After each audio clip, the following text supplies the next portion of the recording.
daun lonyot terus berlanjut. Pasti sekilas langsung tahu. Nah ini apa ini? Sangrai di wajahan atau merebus nggak apa-apa. Nah, bener. Ini sehat enggak, sakit enggak. Kalau istilah istri saya tuh kemer-kemer gini. Dan tidak bagus untuk aglonema. Ambiar ketika lonyot.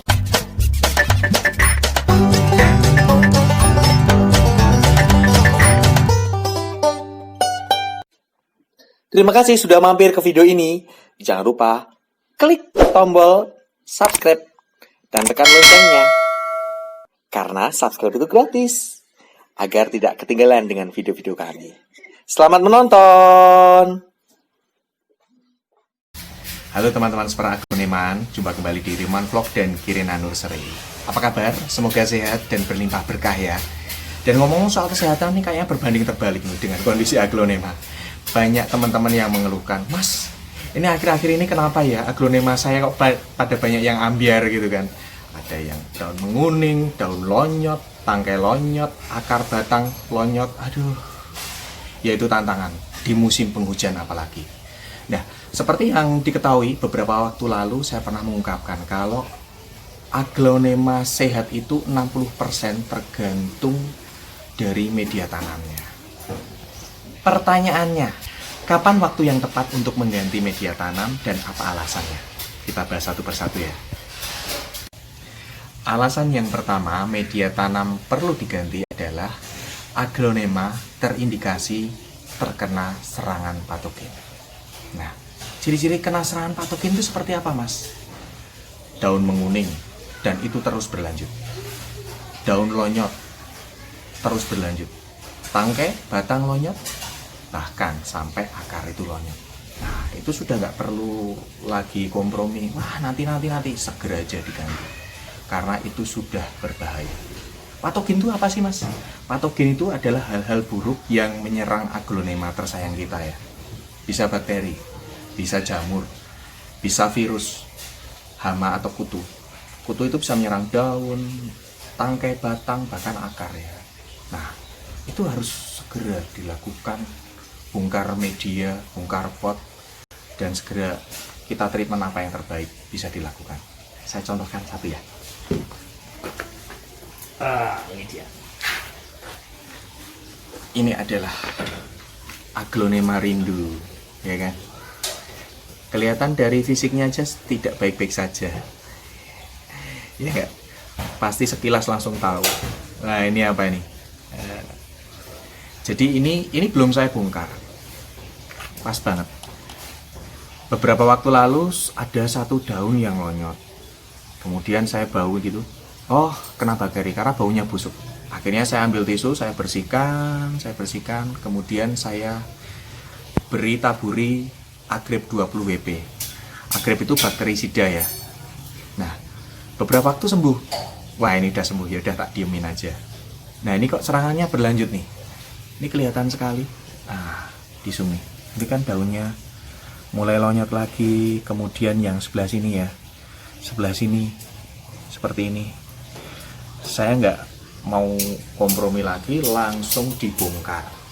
Nanti dibongkar, diganti media. Kita lihat seperti apa yang bisa dilakukan untuk treatment agar ini kembali sehat. Beberapa video saya sudah menunjukkan hal itu ya. Kemudian kalau masih ada yang bertanya, Mas, kalau sudah kena patogen kayak gitu, media tanamnya bisa dipakai lagi nggak? Kayaknya nggak perlu ditanyakan ya. Harus diganti. Nah, seperti saya contohkan rindu tadi ya. Itu kalau saya media tanamnya sudah tidak digunakan lagi. Karena ada indikasinya dia sudah terkontaminasi dengan patogen-patogen seperti itu. Saya ganti yang baru. Saya treatment dulu tanamannya. Dan media tanam yang lama, diapain, Mas? Media tanam yang lama, kalau saya proses lagi, saya fermentasi ulang. Atau mungkin teman-teman bisa melakukan sterilisasi lagi dengan menjemur misalnya, atau ada yang nekat untuk apa?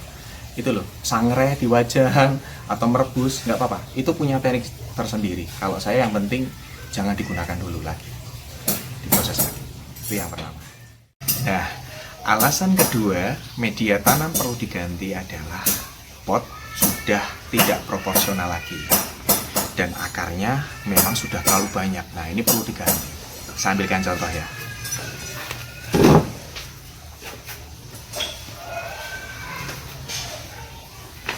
Lah ini saya minta bantuan teman-teman nih, karena jujur saya masih agak bingung dengan ID-nya. Ada yang ngomong ini silver curly, kalau saya lihat itu di buku kayak ya masih turunan komutatum ya. Tapi nanti jelasnya ID-nya seperti apa.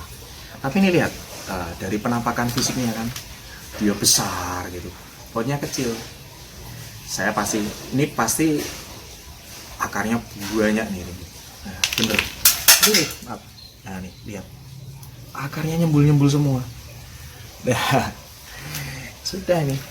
Ini harus segera diganti pot, ganti media tanam, apalagi media tanam juga agak mengeraskan di sini. Nah, alasan yang ketiga media tanam perlu diganti, yakni ketika media tanam menunjukkan gejala degeneratif. Bagaimana cirinya? Ya, ini aglonema cenderung stagnan. Dia seolah berhenti untuk tumbuh.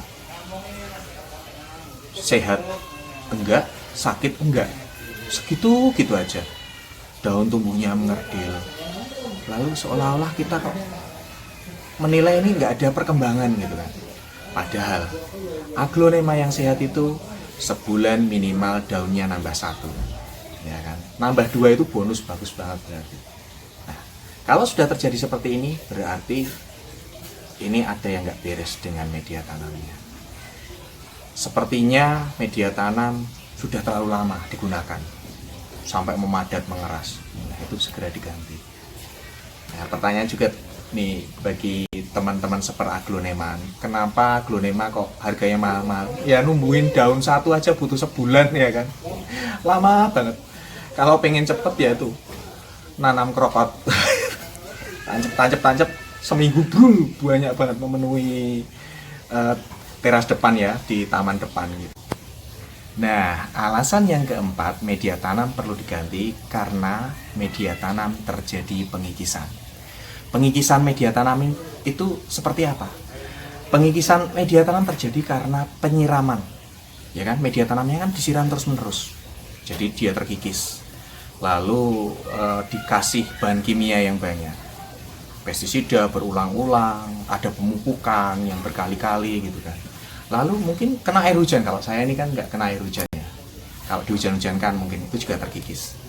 Kemudian faktor angin yang kenceng ya kan, itu kan bisa berterbangan. Kalau istilah istri saya itu kemer-kemer gini. Kayak gitu ya. Pokoknya media tanamnya itu terkikis gitu kan. Nah, makanya media tanam harus segera dilakukan penggantian agar zat hara yang sudah diberikan lewat pemupukan dan sebagainya benar-benar bisa diserap oleh akar untuk pertumbuhan aglonema lebih optimal. Nah, alasan yang kelima perlu dilakukan penggantian media adalah perubahan musim. Ini versi saya, versi pengalaman saya dan berdasarkan juga dengan literasi. Kalau misalnya ada penghobi lain yang punya pendapat yang berbeda, itu tidak perlu diperdebatkan ya. Karena tujuannya sama, yakni agar aglonemanya semakin sehat dan masing-masing punya cara tersendiri. Tapi kalau cara saya memang saya harus mengganti media tanam secara periodik 6 bulan sekali dan pas pergantian musim.